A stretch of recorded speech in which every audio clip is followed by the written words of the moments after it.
Alright, hello everyone. Welcome back after a bit of a 2-week break from the garden. Last Friday I was busy with friends on the evening, so I wasn't able to join in.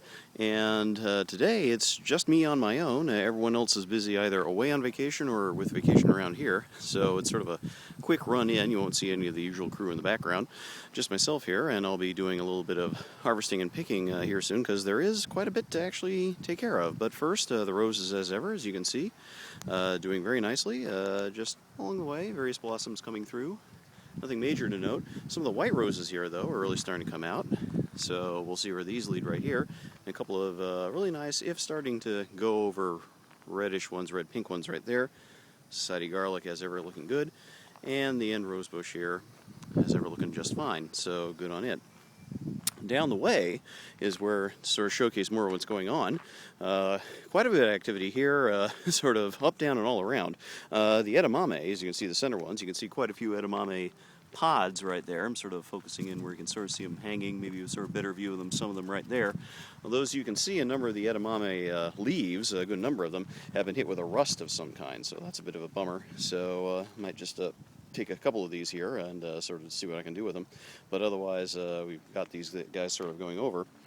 The atomic red carrots, however, looking extremely good. As you can see, just plenty of greens there. Pulling out and sort of looking into one right here, sort of an odd little shape. I don't know if you can quite see it well, but there it is coming through.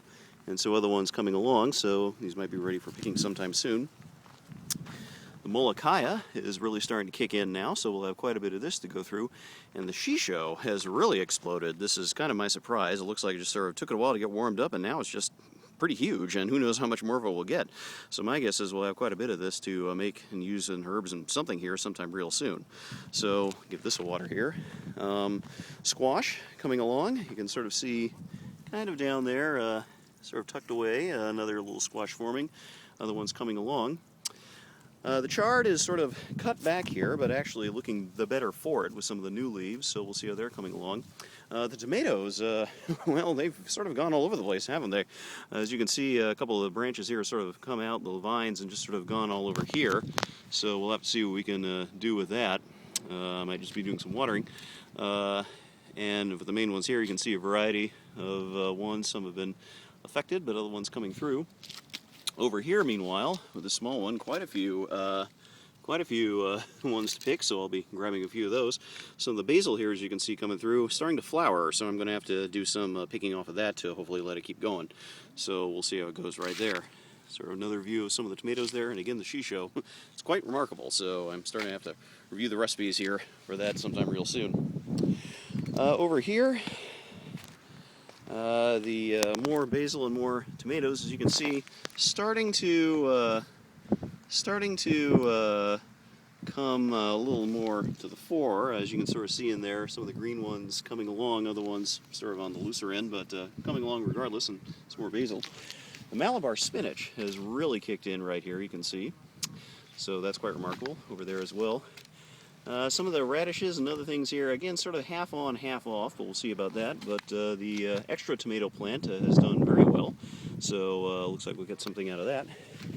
Over here, the marigolds are kind of the success story over here, as you can see. This is almost planted to give sort of extra decoration for the tomatoes plant over here, but it's actually probably the most successful plant right here, along with some of the other things we've got.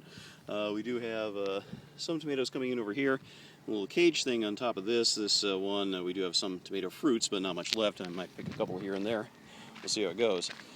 That kind of leaves the artichokes here. So you can see they're starting to grow back a bit, so we'll see what the next round of these guys brings us. But for the moment, they're just sort of pottering along and just sort of waiting on the next wave.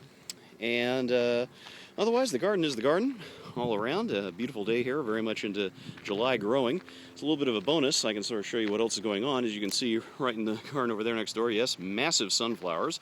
Wish we could take credit for that, but that's not us, that's our neighbor, so quite huge there, so good success on them.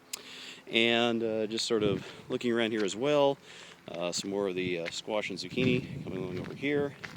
Some of the neighboring across the way roses and other tomatoes doing extremely fine. And our neighbors who took over the abandoned plot over here really have done a remarkable job. Everything's now looking much, much better. They did, of course, that great cleanup on the weeds right here. We can't thank them enough for that. And the whole area now looks a little more settled and hospitable as a garden can be under some bright summer sun. So I need to get back to watering here. I'm on a bit of a time schedule, but wanted to give everyone sort of a view of where we're at. Doing fine. I hope to see you next week. If for some reason I can't make it, definitely the week after that, and we'll update everyone then. Thanks very much for watching. Talk to you all soon. Bye.